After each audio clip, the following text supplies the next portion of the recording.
Il y a tellement de choses à faire et à voir à Paris. Cependant, la Tour Eiffel reste l'attraction la plus célèbre. Elle est dans le paysage de Paris depuis presque 130 ans, mais son charme demeure inaltéré.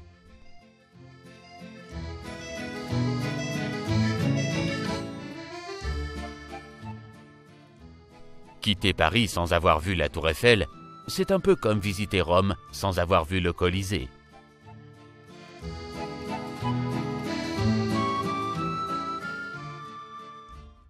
En 2014, elle a battu son record de fréquentation avec 7 97 302 visiteurs. Il faut donc être patient pour y accéder.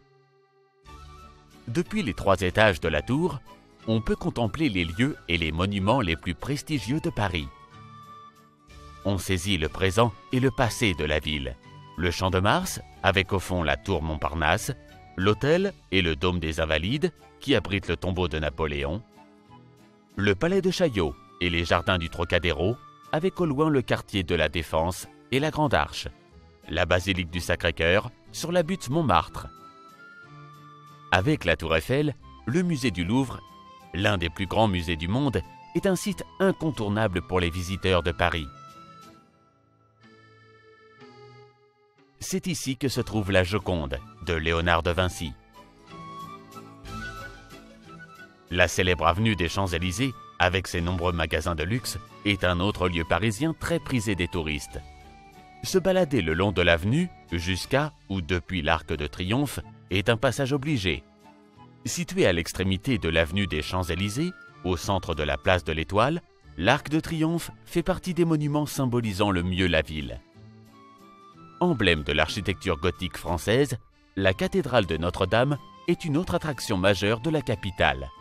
La Côte d'Azur, comme Paris, attire des millions de visiteurs chaque année et fait de la France une des premières destinations mondiales du tourisme. Saint-Tropez, Nice, Cannes et autres localités de la Côte d'Azur sont des lieux de vacances appréciés.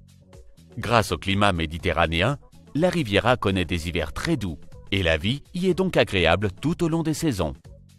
De la promenade des Anglais à la Croisette, des palaces au yacht, soleil, élégance et luxe sont 3 mots-clés pour décrire la Côte d'Azur.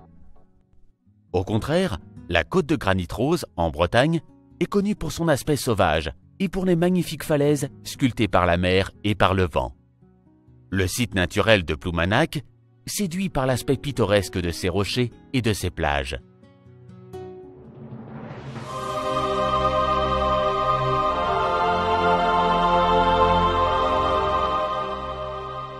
Le mont Saint-Michel est un îlot rocheux d'une centaine de mètres de haut et de quelques centaines de mètres de diamètre qui se dresse au milieu d'une baie magnifique, classée au patrimoine mondial de l'UNESCO. Ce monument naturel abrite une abbaye médiévale érigée au XIe et XIIe siècle par des moines bénédictins. Le charme indéniable du mont et de l'abbaye en font le 3e site touristique le plus visité de France, après la Tour Eiffel et le château de Versailles. La baie du Mont-Saint-Michel est le théâtre des plus fortes marées d'Europe. Lors des grandes marées, la mer se retire à 15 km des côtes, puis remonte très rapidement. Des milliers de châteaux jalonnent le paysage de France. Versailles, bien sûr, mais aussi Fontainebleau, qui retrace des siècles d'histoire. Le château de Sully-sur-Loire se situe à quelques kilomètres d'Orléans et fait partie des châteaux de la Loire qui sont célèbres dans le monde entier.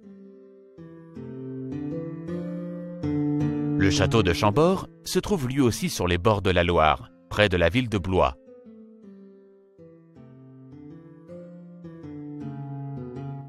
La France offre à chaque kilomètre des surprises, des lieux uniques à découvrir et à savourer intensément.